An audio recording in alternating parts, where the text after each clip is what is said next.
All right, I'm joined now by Senator Lindsey Graham. Senator, I'm going to get to all that, but first, you were at a very late night. Yes. First procedural hurdle on this big budget bill. Yes. But I want to ask you about your colleague, Tom Tillis, Okay. Who voted against it. Right. And he said that it contains significant changes to Medicaid that would be, in his words, devastating to North Carolina. Do you respect his view on that? I know you disagree with his vote. I respect him a lot, but here's what we're doing when it comes to Medicaid.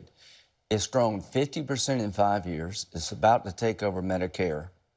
What we've done is we limited the growth of Medicaid to 6% for 2 years.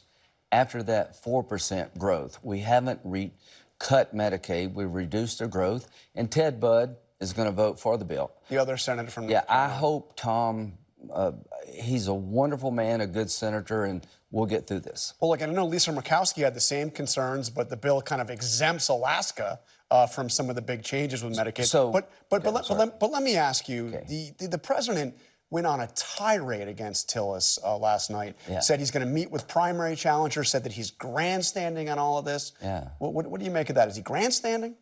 I've been on the receiving end of that. Yes, you have. He runs hot and he can forgive. We're trying to do hard things that should be done and have to be done. We're $37 trillion in debt. Medicaid has grown 50% in 5 years. It's about to take over Medicare. What we've done is limited the growth to 6% for 2 years, 4% after that, so Medicaid is not cut. But what Obama did, Medicaid originally was for children and disabled people, and Obama expanded it to include able-bodied adults. And one way we've saved some money is we say in this bill, if you're an able-bodied adult, not disabled, not a child, and you don't have any children under 14, you have to work 20 hours a week to continue Medicaid. I think that's eminently reasonable. And the provider tax is a scam, and we're trying to fix that. As you know, the states say it's going to be very complicated to track that. This is one of the big problems Not that really. Murkowski had. So anyway, we'll debate that as this bill Sure. goes forward. Let's turn to the Supreme Court decision. Okay. Chuck Schumer said it is a terrifying step towards authoritarianism. Yeah.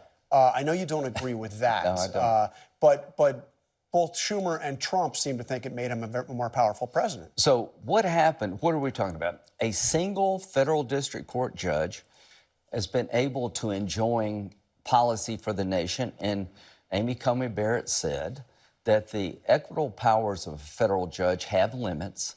So we actually did this. We went to Texas and got a federal district court judge for a period of time to enjoin Obamacare.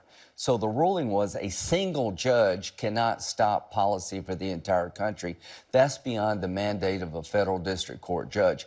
You still have judicial review, but it has to go up the chain. A single judge can't stop a program for the entire country, and that's a good thing because people were going judge shopping. The right would go to Texas. I mean, you were going judge shopping back Everybody in the day. goes judge shopping. I'm old enough to remember when you were all in favor of the injunction against DAPA. Under Totally. Obama. I mean, and I'm here to say judge shopping needs to stop. We need to have a system where if you're going to enjoin policy for the nation, it's done at a higher level than a single judge for the left or the right. So Republicans will be complaining about this at some point. Eventually. Let's turn to Iran. I want to play something that President Trump had to say Friday. Listen to this. The last thing they're thinking about right now is enriched uranium. They're not thinking about what they want to do is they want to get back to life, and they do want to meet me, and we'll do that quickly.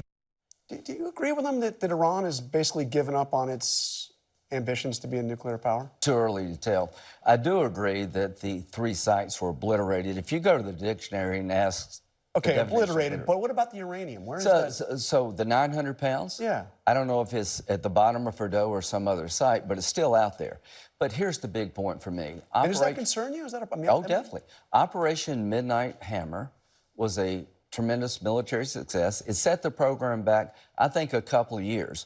But the question for the world, does the regime still desire to make a nuclear weapon? The answer is yes. Do they still desire to destroy Israel and come after us? The answer is yes. Until that changes, we've got to keep we're in trouble. But the president seems to say, look, they're done with that. Now we're just going They're to move on. done with that enrichment program, but they're not done wanting to destroy Israel or trying to come after us.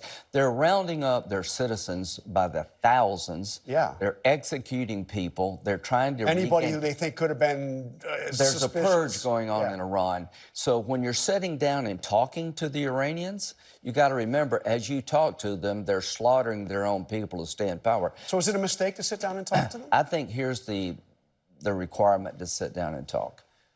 They have to say, for the first time, the Iranian regime, we recognize Israel's right to exist. We don't like the state, we don't like what they do, but we recognize Israel has the right to exist as a people, the state of Israel does. If they can't say that, you're never going to get a deal worth a damn.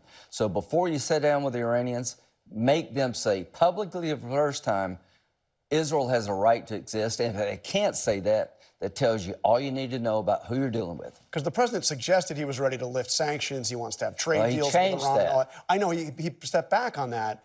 But if there's negotiations, I do not believe it's fair 80 years after the Holocaust to put the Jewish state in a room full of religious Nazi Ayatollah types. No matter what you give them, they still want to kill you. So to start these negotiations, let's start with the proposition that the Ayatollah is rejecting his past policy of killing all the Jews and destroying Israel. If the Ayatollah can't say to the world, we no longer wish to destroy Israel even though we have differences with them, then how can you get a good deal if the guy that you're dealing with wants to kill you?